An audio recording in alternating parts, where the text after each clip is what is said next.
নমস্কার, সাত কথাতে আপনাদের সবাইকে স্বাগত। আজকে রাঙ আলু দিয়ে দারুণ মজাদার একটি মিষ্টি রেসিপি আপনাদের সাথে শেয়ার করব।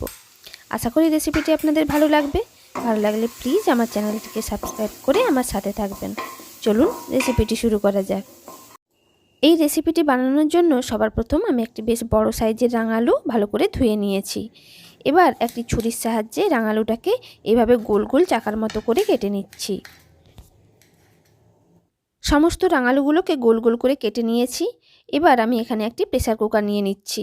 এই প্রেসার কুকারের মধ্যে সমস্ত রাঙালুগুলো দিয়ে দিচ্ছি।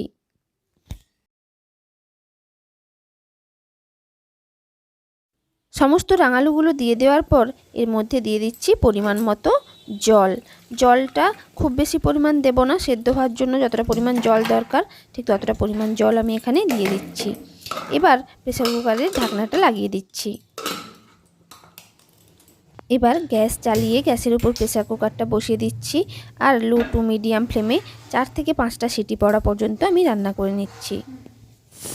5টা সিটি পড়ে গেছে, এবার আমি গ্যাসটাকে অফ করে দিচ্ছি। এবার প্রেসার কুকারের ঢাকনাটি খুলে প্রেসার কুকার থেকে সমস্ত রাঙালু বা মিষ্টি আলুগুলোকে একটি প্লেটের মধ্যে নামিয়ে নিচ্ছি এবং ভালোভাবে এগুলোকে ঠান্ডা করে নিচ্ছি।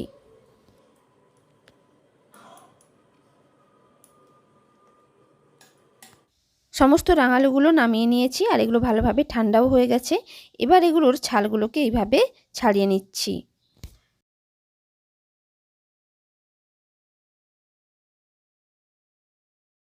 দেখুন সমস্ত রাঙালুর ছালগুলো ভালোভাবে ছাড়িয়ে নিয়েছি।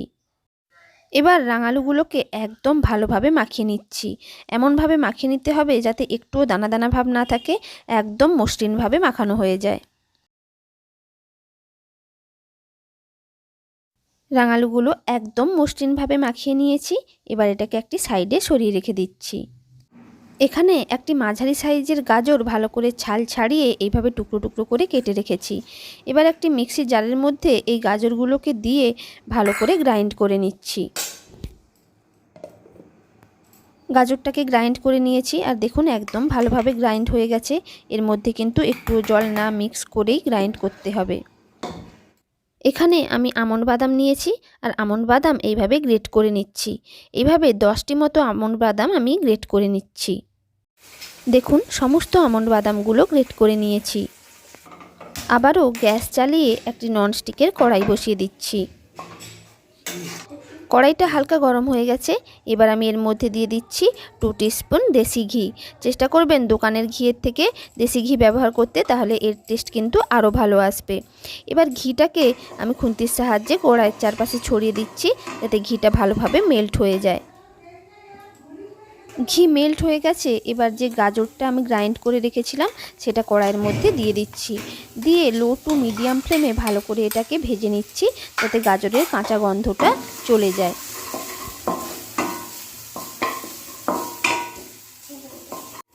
গাজরটাকে একদম ভালোভাবে ভেজে নিয়েছি। এবার রাঙালুর যে পেস্টটা বানিয়ে রেখেছিলাম সেই রাঙালুর পেস্টটা এই গাজরের মধ্যে দিয়ে দিচ্ছি। সম্পূর্ণ রাঙালুর পেস্টটা গাজরের মধ্যে দিয়ে দেওয়ার পর খুন্তির সাহায্যে ভালোভাবে নাড়াচাড়া করে গাজর এবং রাঙালুগুলোকে খুব ভালোভাবে মিক্স করে নিচ্ছি।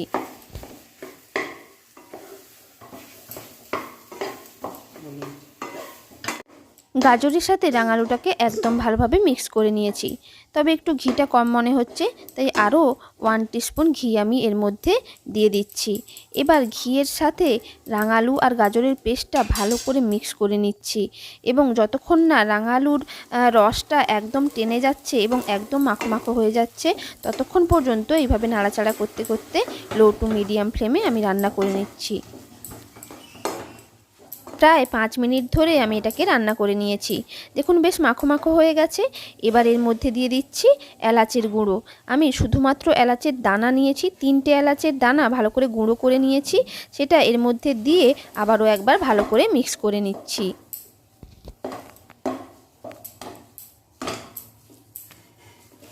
এবার এর মধ্যে দিয়ে দিচ্ছি পরিমাণ মতো চিনি। চিনিটা আপনারা যে যেমন মিষ্টি খেতে পছন্দ করেন সেই অনুযায়ী চিনি দিয়ে দেবেন।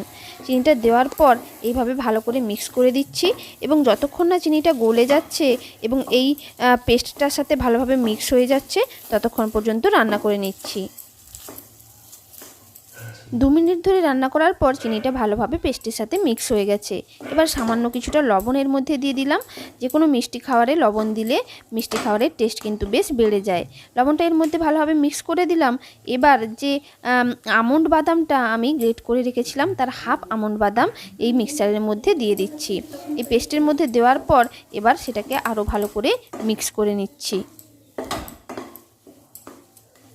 সব কিছু ভালোভাবে মিক্স হয়ে গেছে। এবার এখানে দেখুন আমি একটি 10 টাকার আমুল দুধের প্যাকেট কিনেছি, গুঁড়ো আমুল দুধের প্যাকেট।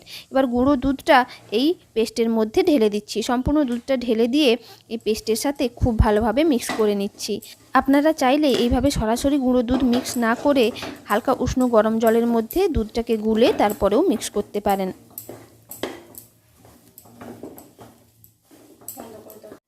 গুঁড়ো দুধটা একদম ভালোভাবে মিক্স করে নিয়েছি আর আমাদের মিষ্টির যে মিশ্রণটা সেটা একদম রেডি হয়ে গেছে।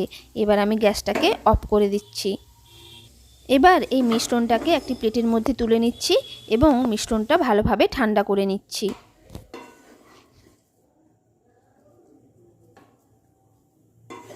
সম্পূর্ণ মিশ্রণটা ভালোভাবে ঠান্ডা হয়ে গেছে। এবার হাতে সামান্য ঘি নিয়ে 2 হাতে ভালো করে মেখে নিয়েছি। এবার এই মিশ্রণ থেকে কিছুটা করে অংশ এইভাবে আমি নিয়ে নিচ্ছি, দিয়ে হাতের মধ্যে এইভাবে মিশ্রণটাকে ভালোভাবে গোল করে নিচ্ছি।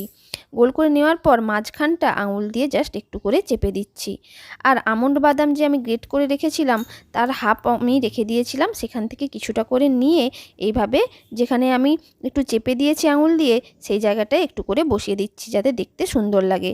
এইভাবে প্রত্যেকটি মিষ্টি আমি গড়ে নিচ্ছি। দেখুন সমস্ত মিষ্টিগুলো আমি গড়ে নিয়েছি। আর এরকম নিত্য নতুন রেসিপি পেতে আমার চ্যানেল স্বাদ কথাকে সাবস্ক্রাইব করে নেবেন আর সাবস্ক্রাইব করার পর পাশে থাকা বেল আইকনটি প্রেস করে দেবেন যাতে আমার যে কোনো নতুন ভিডিও আপনাদের কাছে সবার আগে পৌঁছে যায়। আর এই রেসিপিটি ভালো লাগলে একটি লাইক করে দেবেন, সবার সাথে শেয়ার করবেন আর নিচে কমেন্ট করে জানাবেন কেমন লাগলো। নমস্কার।